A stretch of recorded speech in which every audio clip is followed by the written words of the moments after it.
하나님, 오늘도 시편 87편의 말씀을 통하여 하나님의 뜻과 계획을 깨닫고 인도받는 오늘 하루가 되게 하여 주옵소서. 예수 그리스도의 이름으로 기도합니다. 아멘. 네, 오늘 시편 87편 6절 말씀 함께 보도록 하겠습니다. 여호와께서 민족들을 등록하실 때에는 그 수를 세시며 이 사람이 거기서 났다 하시리로다. 셀라. 아멘. 네. 시편 87편은요, 예루살렘 성전을 넘어 온 세계 열방이 하나님을 예배하며 시온을 영적인 고향으로 삼게 될 것을 노래하는 예언적인 찬양 시입니다. 오늘날 많은 사람들이 세상의 화려한 스펙과 기술, 눈에 보이는 성공을 삶의 목표로 삼고 살아가고 있습니다. 그러나 이 시편은요, 우리의 참된 정체성과 생명의 근원이 오직 하나님의 성, 곧 예수 그리스도께 있음을 선포하고 계십니다. 복음은 특정한 혈통이나 자격을 넘어서 세상 모든 민족을 품으시는 하나님의 위대하신 은혜인 것이죠. 오늘 말씀을 통해서 우리가 좁은 나의 세계관에서 벗어나서 열방을 품고 계시는 하나님의 넓은 마음을 깨닫고 내 삶의 비전의 유일한 근원 되시는 예수 그리스도 위에 굳게 서는 이 복된 시간이 되시기를 소망합니다. 오늘 이 시편의 배경은요, 하나님의 도성이자 백성들의 신앙의 중심지인 예루살렘 시온 성산의 이 영광과 존귀함을 찬양하는 시입니다. 역사적으로 이스라엘이 열방의 침략을 당하고 이 시온이 황폐해졌던 위기, 그리고 포로기 이후의 초라한 현실 속에서도 고라자서는 하나님의 영원한 선택을 확신하면서 예언적 안목으로 이 시편을 예언합니다.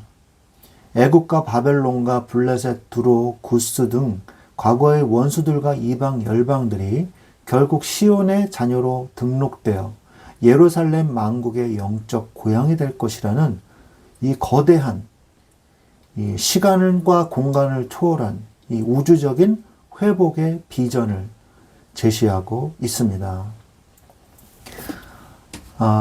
전체적인 내용을 좀 보면요, 1절부터 7절 중에서 하나님이 사랑하시는 도성 시온의 영광을 1절부터 3절의 내용으로 말씀을 하고 계시죠.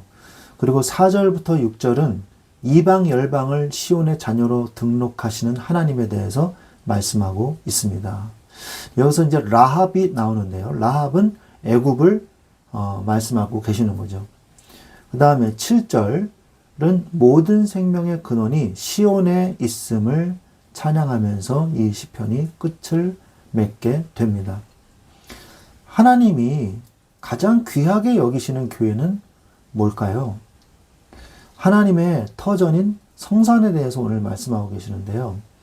하나님의 터전은 인간이 세운 화려한 궁전이 아니고요, 주님이 친히 택하신 거룩한 산인 시온에 있습니다. 이는 곧 우리 신앙의 기초가 세상의 지식이나 흔들리는 환경이 아니라 영원히 변치 않으시는 반석 되시는 예수 그리스도 위에 굳게 세워져야 함을 의미하고 있는 거죠. 예루살렘은 바로 예수 그리스도를 의미하기 때문입니다. 하나님은 이스라엘 백성들이 사는 수많은 거처보다 예배가 드려지는 시온의 문, 즉 교회를 가장 특별하게 사랑하고 계신다는 것을 2절을 통해서 말씀하고 계시죠. 시온의 문들을 사랑하신다. 하나님이 가장 귀하게 여기시는 주님의 몸된 교회를 사랑하고 예배의 자리를 내 삶의 최우선으로 삼는 것이 성도의 참된 본분인 것입니다. 또 3절에 보니까 영광스럽다 일컬음을 받게 된다고 말씀하시는데, 세상의 눈으로 볼 때 교회는 때로는 연약하고 부족해 보이죠. 그러나 하나님의 임재하시고 통치하시는 곳이 바로 교회이기 때문에 교회는요, 세상에서 천국의 모형으로 천국을 예표하는 곳이거든요. 교회는 또 뭡니까? 그리스도를 얘기하는 거예요. 그래서 천국의 문이 되는 곳이 교회이잖아요. 그래서 우리는 세상에 감당하지 못할 영광스러운 천국의 시민권자로서 영광스럽다 일컬음을 받는 주의 자녀가 되는 것입니다. 나의 개인적인 스펙을 쌓고 미래의 커리어를 준비하는 것도 중요하지만요. 하나님이 가장 사랑하시는 영광스러운 교회를 위해서 묵묵히 헌신하고 섬기는 삶이야말로 가장 가치 있고 복된 인생인 것임을 오늘 영광스러운 하나님의 성이라는 이 말씀을 통해서 우리는 깨달아야 되는 것입니다. 또한 뭐라고 말씀하시냐. 5절에 보니까 시온에 대해서 말하기를 이 사람 저 사람이 거기서 났다고 말하리니 지존자가 친히 시온을 세우리라 하는도다 라고 말씀하십니다. 우리의 진정한 소속은요, 이 땅의 출신지나 학위가 아니에요. 지존하신 하나님께서 영원히 영적 시온, 곧 예수 그리스도 안에서 우리가 새롭게 태어났음을 우리가 고백할 수 있죠. 우리는 세상 속에 속한 자가 아니라 온전히 하늘에 속한 자입니다. 또 7절에 보니까 노래하는 자와 뛰어노는 자들이 말하기를 나의 모든 근원이 내게 있다 하리로다 라고 얘기하죠. 참된 기쁨과 자유를 누리는 예배자들의 고백입니다. 내가 가진 지혜, 내가 세우고자 하는 미래의 비전과 사업의 아이디어, 심지어 내 모든 인생과 내 모든 그 생명, 이건 다 누구한테 있어요? 하나님께 있어요. 철저히 하나님께 있음을 우리가 고백하고 주님께 영광을 돌릴 때 노래와 기쁨의 고백이 될 수 있는 것입니다. 내 삶의 주인임을 인정하십시오. 삶의 근원이 주님임을 고백해야 돼요. 우리는 종종 내 능력이나 지식으로 미래를 개척할 수 있다고 착각을 합니다. 그러나 내 삶의 모든 에너지와 창의력의 출처가 예수 그리스도이심을 겸손히 고백하고요. 그분께 내 삶의 경영권을 온전히 내어드려야 돼요. 세상의 근원을 끊어내십시오. 돈이나 인맥, 세상의 성공을 내 삶의 생명줄로 삼고 있다면요. 그것은 결국 무너지게 됩니다. 결국 마르게 돼요. 그 돈줄, 그것 세상의 성공줄 다 결국 끊어져요. 끊어지지 않는 예수 그리스도께 여러분이 영적 뿌리를 두어야 되는 것입니다. 그래서 온 열방에 하나님은요 구원의 문을 열어주셨어요. 하나님이 가장 귀하게 여기시는 교회, 그리고 모든 근원이신 하나님, 우리가 이 하나님과 교회를 우리가 고백하면서 보면서 하나님께서는 열방의 구원의 문을 열고 계신다는 것을 우리는 깨달아야 합니다. 오늘 말씀을 통해서요. 이방 민족을 부르셨습니다. 라합, 그러니까 애굽이죠. 바벨론, 블레셋. 이 나라들은요, 이스라엘을 핍박하고 괴롭히던 원수와 같은 이방 나라들이었어요. 그러나 하나님은 그들조차 복음 안에서 부르시고 하나님의 백성으로 인정하여 나가십니다.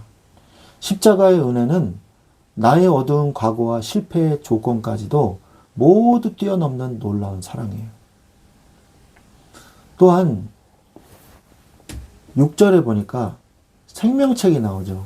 여호와께서 민족들을 등록하실 때에는 그 수를 세시며 이 사람이 거기서 났다 하시리로다 말씀하시거든요.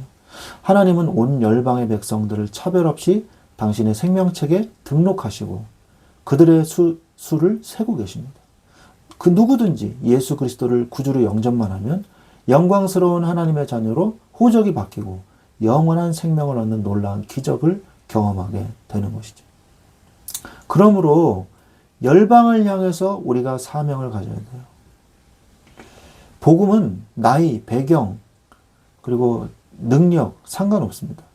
누구든지 예수 그리스도 안에서 새로운 피조물로 거듭나게 하는 위대한 이 능력이 바로 복음이에요. 죄송합니다. 이 나를 살리신 이 십자가의 복음이 얼마나 이 강력한지를 우리는 가슴 깊이 새겨야 하는 것입니다. 열방을 품는 비전을 가지십시오. 단지 나 혼자 구원받고 내 한 몸 편안하게 사는 좁은 신앙에서 벗어나십시오. 내가 배우는 학문과 전문적인 지식, 내가 가진 비전, 나의 달란트, 이걸 통해서요, 하나님은 전 세계에 이 복음을 증거하기를 원하십니다. 이것이 바로 우리의 받은 사명이에요. 말씀을 정리하겠습니다. 예수 그리스도는요, 온 열방이 돌아가야 할 영원한 고향이에요. 우리의 삶의 유일한 근원이십니다. 세상은 끊임없이 우리에게 눈에 보이는 성취와 인간적인 방법을 근원으로 삼으라고 유혹하지만 우리는 영광스러운 하나님의 성전인 교회를 사랑하고 오직 예수님께 깊이 뿌리를 내려야 하는 것입니다. 애국과 바벨론 같은 이방 민족까지도 차별 없이 생명책에 등록하시는 그 크신 하나님의 사랑이 오늘 자격 없는 우리를 영광스러운 시온의 백성으로 거듭나게 하셨습니다.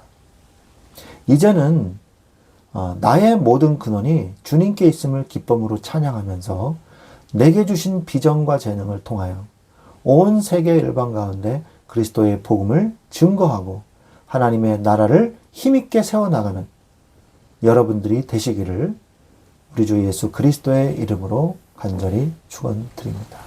아멘.